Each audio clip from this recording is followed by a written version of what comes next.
আসসালামু আলাইকুম। সকাল ৯টা বেজে ৩০ মিনিট। আজ সোমবার। বাংলাদেশ বেতার কক্সবাজার। স্থানীয় খবরে স্বাগত জানাচ্ছি আমি নীলোৎপল বড়ুয়া। ত্রয়োদশ জাতীয় সংসদের প্রথম অধিবেশন বসছে আগামী ১২ই মার্চ। এই অধিবেশনে স্পিকার ও ডেপুটি স্পিকার নির্বাচন করা হবে। প্রধানমন্ত্রী তারেক রহমানের সভাপতিত্বে সুস্বাস্থ্যের বাংলাদেশ গঠন বিষয়ক সভা শেষে গতকাল সচিবালয়ে সাংবাদিকদের প্রশ্নের জবাবে এ তথ্য জানান স্বরাষ্ট্রমন্ত্রী সালাউদ্দিন আহমদ। তিনি বলেন, আগামী ১২ই মার্চ সংসদ অধিবেশনে স্পিকার ও ডেপুটি স্পিকার নির্বাচিত করা হবে। সেই সাথে অন্তর্বর্তী সরকারের সময়ে যেসব অধ্যাদেশ প্রণয়ন করা হয়েছে সেগুলো উপস্থাপন করা হবে। এছাড়া সংসদের নিয়মিত কার্যক্রম পরিচালিত হবে। আগামী ১লা মার্চের মধ্যে প্রতি উপজেলার গুরুত্বপূর্ণ ২টি খালের তথ্য পাঠানোর নির্দেশ দিয়েছে দুর্যোগ ব্যবস্থাপনা ও ত্রাণ মন্ত্রণালয়। রোববার দুর্যোগ ব্যবস্থাপনা ও ত্রাণ মন্ত্রণালয়ের ত্রাণ কর্মসূচি ২ শাখার সিনিয়র সহকারী সচিব শাহ মোহাম্মদ শামসুজ্জোহা স্বাক্ষরিত এক জরুরি পত্রের মাধ্যমে এ নির্দেশনা দেয়া হয়েছে। দেশের সকল জেলা প্রশাসককে এ বিষয়ে ব্যবস্থা নেওয়ার জন্য পত্রের অনুলিপি দেওয়া হয়েছে। চিঠিতে বলা হয়েছে, প্রধানমন্ত্রীর নির্বাচনী প্রতিশ্রুতি অনুযায়ী কৃষি উৎপাদন বৃদ্ধি ও জলাবদ্ধতা নিরসনে দেশব্যাপী জনগুরুত্বপূর্ণ খাল খনন ও পুনঃখনন এবং খালের পাড়ে বৃক্ষরোপণের পরিকল্পনা গ্রহণ করা হয়েছে।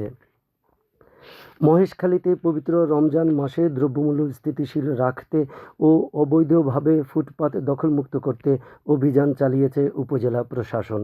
গতকাল রাতে উপজেলার গোরখঘাটা বাজার ও বড় মহেশখালী নতুন বাজারে বাজার মনিটরিং ও অভিযান পরিচালনা করেন উপজেলা নির্বাহী কর্মকর্তা ও নির্বাহী ম্যাজিস্ট্রেট ইমরান মাহমুদ ডালিম। এ সময় রমজান মাসে দ্রব্যমূল্য স্থিতিশীল রাখতে এবং বাজারের ফুটপাত দখল না করতে ব্যবসায়ীদের প্রতি আহ্বান জানান তিনি। এদিকে দ্রব্যমূল্য স্থিতিশীল ও নিত্য প্রয়োজনীয় পণ্যের সরবরাহ স্বাভাবিক রাখতে কুতুবদিয়ার ধুরুং বাজারে মনিটরিং কার্যক্রম পরিচালনা করা হয়েছে।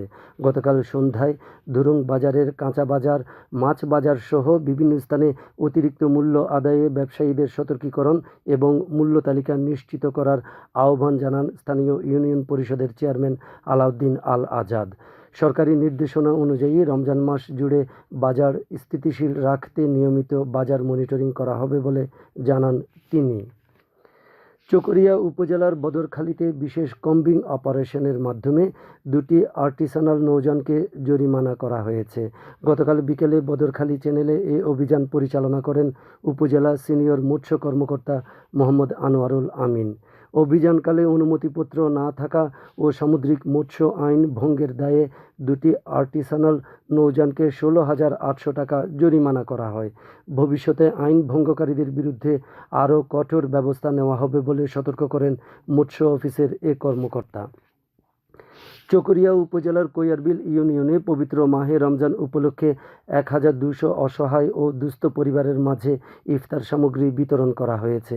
গতকাল স্বরাষ্ট্রমন্ত্রী সালাউদ্দিন আহমদের পক্ষে স্থানীয় এক বিএনপি নেতা চাল, ডাল, সয়াবিন তেল, চিনি, ছোলা ও খেজুর সহ প্রয়োজনীয় ইফতার সামগ্রী বিতরণ করেন। ভবিষ্যতেও এই ধরনের মানবিক কার্যক্রম অব্যাহত থাকবে বলে জানান বিএনপির এই নেতা।